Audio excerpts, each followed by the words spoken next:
Don't despair, Jordan fans. Jordan will be back with us soon. But now, John, dearest of all boys, what's been on your mind? Getting home from here as quickly as possible. No, Jordan's gone now. You can stay, hang out. No, I don't mean now, but later. Because the humble sat-nav is becoming an ex-Gadget. Sales have plummeted and at least one top retailer has announced it's no longer selling them in its shops.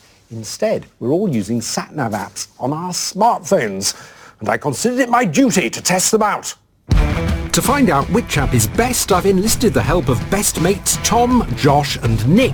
We've got an app each, and I've set up a two-stop navigation challenge to see which one gets you where you want to go fastest.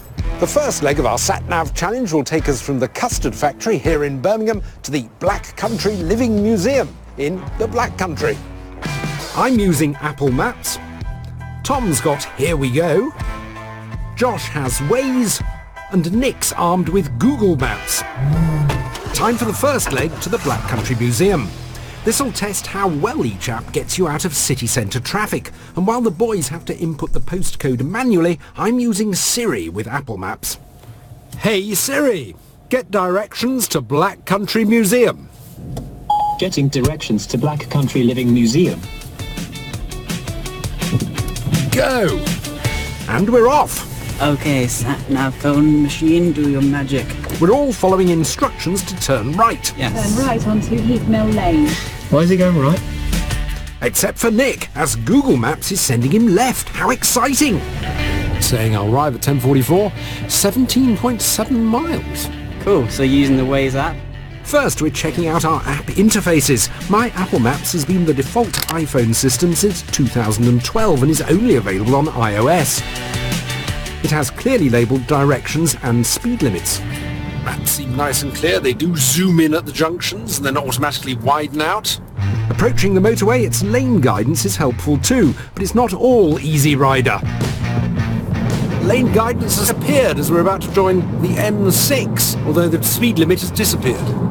It's a bit hit and miss, this, isn't it? Tom's Here We Go app was developed by Nokia, and he's finding the instructions clear enough to help him escape Birmingham's busy streets. Oh, that's pretty cool. It's got the number of the exit inside the symbol for the traffic light. But approaching his turning for the M6, Here We Go can't match the accuracy of my Apple Maps lane guidance. But I can see me easily missing the turn off. Tom and I are now both on the M6, but Josh and Waze are taking a totally different route. Alright, roundabout. Waze constantly gathers traffic information from its community of drivers, so it already knows there's traffic ahead on the M5 and reroutes Josh automatically. On the right path. Says it's going to take 24 minutes to get there. Meanwhile, Nick and his Google Maps are finding yet another different route out of town. Right, 29 minutes to the first location, and I've already lost everyone. The M6 is pretty clear, but as Apple Maps shows me where to go next, I'm doubting its reliability. So 4.5 miles, then we join the M5, which at the moment is riddled with roadworks. I wonder if Siri knows. Well, Tom's Here We Go app certainly doesn't. It's landed him right in it. I don't know how much better Nick, Josh and John's other apps are doing. Actually, Tom, we're doing well, as our app's traffic info is much more reliable. Yeah, it doesn't say there's any traffic on this route. Apple and Google farm live data so they can see heavy traffic and help you avoid jams. And I shouldn't have doubted Apple Maps, as just at the last minute, it's taking me off the jam-packed M5 onto A roads. So 1.3 miles, I actually take the A41 to West Bromwich. I'm in the wrong lane. Waze is keeping Josh out of congestion too. Oh, that's quite nice. Waze has actually seen that there is traffic up ahead and has already told me about it. And I can now see the traffic. Closing in on the Black Country Museum, we're all on separate routes, but Here We Go has trapped Tom on the motorway. So the app actually says that there's no traffic, which I feel is an understatement, as I am stationary. Not that far away at all. I think it's literally just round that corner there. Google Maps is now leading. Apple Maps and I are a close second, followed by Waze and Here We Go. There we go, so now I'm moving. With us nearly on top of the destination, disaster strikes for Nick and Google. This doesn't look like the right place. It can't find the exact address, so he's turning off early. into the Travelodge. Is this it? Waze pulls one out of the bag for Josh, taking him on a crafty cut through. The app's taken me a little back route. But it isn't enough, and we're actually arriving here at the Black Country Museum. So, Apple Maps seems best for escaping city centre traffic.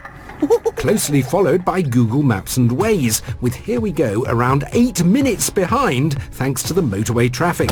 Now on to Shelsley Walsh. Our destination is the famous hill climb track in Worcestershire, and getting there will test how each app navigates rural roads. We're all heading off together. Apple Maps has turned me right, I'm going left. but Josh, Nick and Tom have all turned left. It seems they're heading back to the motorway, and I'm taking a more scenic route. It's the back route through Dudley and Brierley Hill. Nick's found an interesting option with the Waze voice guidance. So I've just found that I've changed the 0.1 miles, turn right voice setting to American boy band. According to Google Maps, there is currently no traffic on this route. And all three of them have caught up with each other. You alright? Sadly, I'm still battling through the Black Country's B-roads. This will be taking us down this miserable 30 miles an hour back route to Merry Hill. And slightly losing the will to live.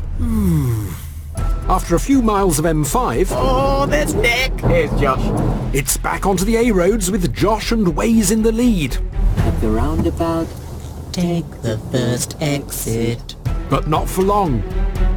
This is horrible. Sorry, mate. Nick's Google Maps is doing a sterling job of keeping up with Josh, and so is Tom's Here We Go. As they approach Shelsley Walsh, they're all at the same roundabout. He might be in that queue. Oh, yeah, he is. Oh boy, race is definitely back on. It looks like they're on track to arrive together. I reckon I could be totally out of the race here. Oh, come on. But shock horror, Josh's app Waze has suddenly decided to reroute him. Quarter of a mile turning left. I'm now going down the middle of nowhere on some single lane. Could this be the end for Josh? There's a little bit of doubt in my mind now. Seems to be a two-man race now. Google Maps versus Here We Go. Who's going to win? Oh, it's just me and him. Josh, actually. Oh, Josh just pulled in front of me. I think I have won. His tricksy Waze found another crafty cut through, and he's won by a whisker. John, your tireless pursuit of thorough testing knows no bounds. But the bottom line is get Waze, right? Possibly. I mean, I think both Google Maps and Waze are very, very good, very quick to react to traffic. They've got strengths and weaknesses. Google's very good with warning you what lane you should be in. Waze is very good with speed limits. I think on the whole, Waze just edges ahead. Okay, time for you to budge up, because it's time for us to save some cash with everybody's favourite skinflint, Mr. Harry Wallop.